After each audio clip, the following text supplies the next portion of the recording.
Hi everyone, and thanks again for joining me here today in part 3 of my Swiss N-gauge layout Konigsbrucke. If you didn't see parts 1 and 2, I will put links in the description to both those episodes. If you have already seen them and would like to watch them again, they'll be in there ready for you guys to take a look at. If you haven't already subscribed to the channel, please do. Would love to have you on board. Do hit the subscribe button in the comments box there, or just above the comments box in the description, and please do hit the bell so you can get the notifications through, so when the latest updates do come out, they'll come straight through to you and you'll be able to watch them. In this particular episode, I'll be looking at a couple of projects I've had on this week, one of which is the bridge running across what will be the river. I've also been having a bash at super detailing my Hobbytrain Re, so really looking forward to showing what we've done to on that. And I've also been mocking up some more buildings in card on the layout as well, so I'm looking forward to showing you those and what we've been up to on that as well. So let's dive in. There'll be plenty of trains running again today. Hopefully I will have another loop running over the next couple of weeks, so we're going to have trains running in both directions rather than just the one, but certainly I'll show you a little bit more of my rolling stock running around the layout. Anyway, without further ado, let's dive into this video and hope you enjoy.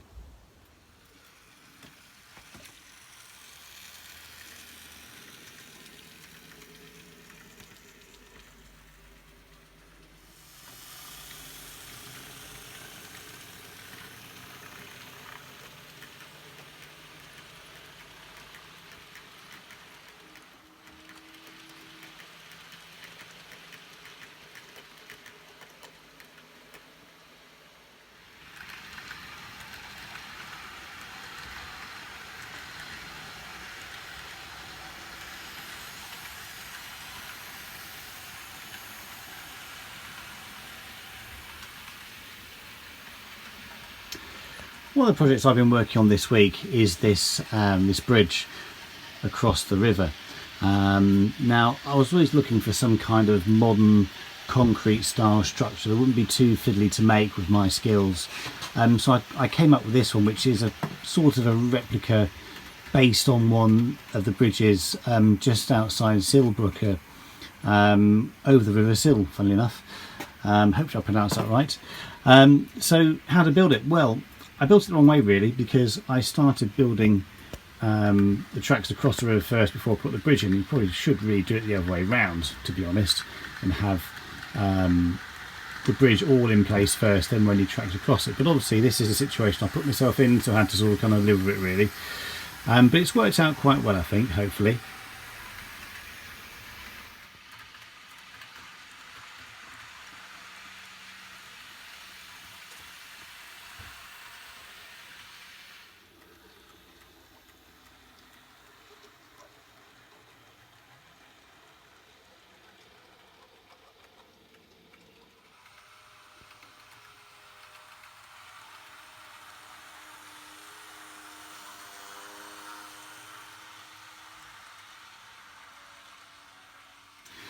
So first of all, I started making some wooden structures, some wooden supports to go to either end of the bridge, which you can see in place here behind this sort of stone embossed walling, which incidentally is from the Falla range, and gotta say, it's really good stuff.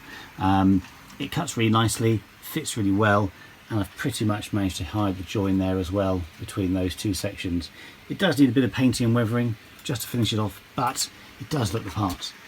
On the top, it's basically a 0.5mm sheet of plastic card cut to shape to fit the area.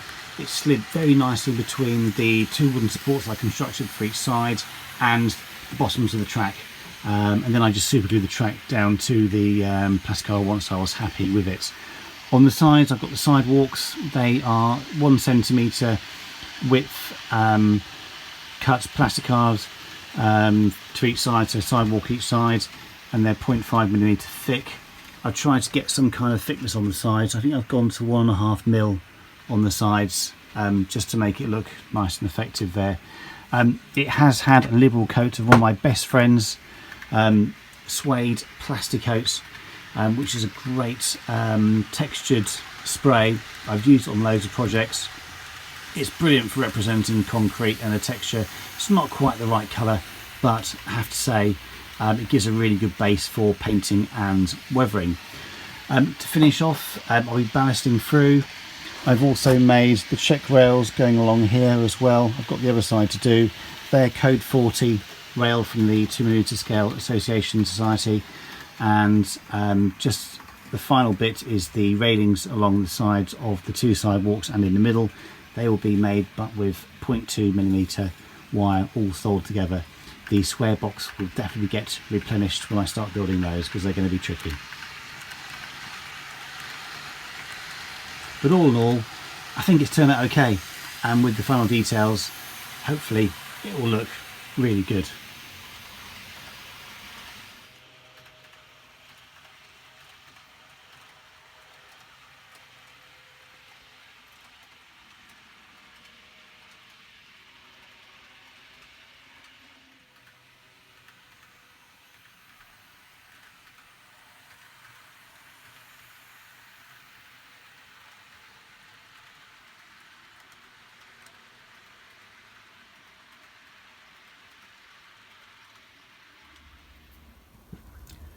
Another little project I've been working on this week is I've started the super detailing of my Hobbytrain Re66, which actually is a pretty decent locomotive, to be honest.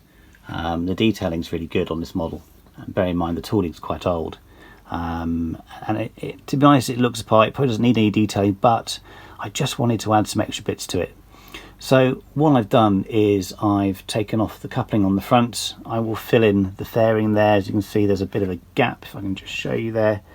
If you can see on the coupling front, so that will be filled in with plastic card, painted and sprayed in, actually, just to match in with the colour of the plastic surrounding it, and weathered. I'll also add some pipes to the front and a dummy coupling as well, just to give it that extra bit of detail.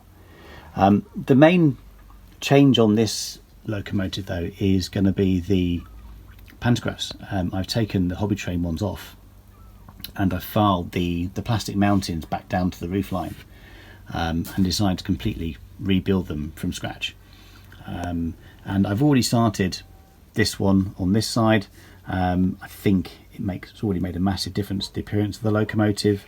It hasn't been painted yet, but it's been scratch built using bits of plastic card, some summer felt tensioners, and also I've used part of the original Hobbytrain pantograph arm. So I've got the lower arm just there, which I've still to glue into place, and then obviously the top part of the pantograph will lie on top in the down position. On the other end of the locomotive, this will have the pantograph in the up position and set and glued to a certain height. So when I build my overhead catenary, it will sit just below the wires, but will look like it's touching it from the normal viewing eye and direction. So I'll keep you posted on this little project. I think it looks really good so far, and please do make any comments, anything you think I should add to it, in the comments box below. But I'll certainly be progressing this one this week, and hopefully in next week's update I'll let you know how I've been getting on.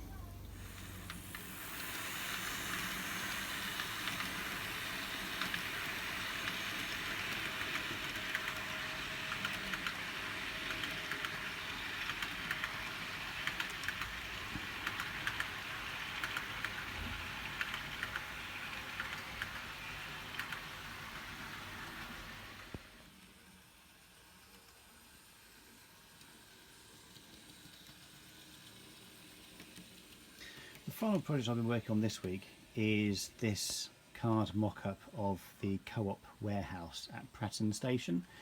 I really wanted a factory on the layout, and I had space between, as you can see here, what will be the post container depot, and obviously where all the mess is over there, where board number 3 will eventually be, where the depot will be sited. So I thought, well, I've got this space, what can I put in there? And I really like this building. It's sort of got an old building with a more modern attachment to it, and the older building is a typical sort of Swiss building. I'll try and put an image somewhere of this building in real life from Google.